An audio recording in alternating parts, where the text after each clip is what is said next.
Tiffany Oswald, vous êtes dans le quartier de la Côte-Pavée. Où en est-on précisément à l'heure qu'il est des négociations, de l'avancée de la situation ?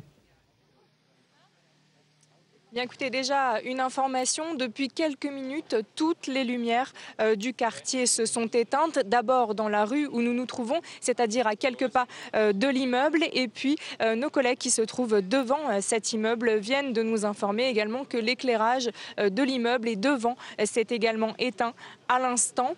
Serait-ce le signe d'une intervention imminente du RAID? Pour l'instant, nous n'en avons pas la confirmation. Nous avons simplement vu des équipes du RAID arriver en renfort un petit peu plus tôt dans la soirée, une trentaine d'hommes cagoulés qui se tiennent prêts à intervenir. Je vous rappelle que Mohamed Merah avait parlé de se rendre en fin de soirée. Ce serait peut-être une issue imminente dans cette affaire.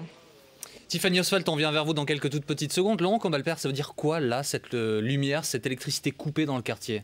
Effectivement, on est peut-être sur une procédure de reddition qui a été établie avec le forcené. Le fait d'éteindre les lumières pour garantir une plus grande discrétion dans la reddition qui serait organisée. C'est une première hypothèse. La seconde hypothèse, c'est peut-être aussi la préparation d'une intervention, puisque des renforts sont arrivés sur place et en l'occurrence, c'est soit l'un soit l'autre.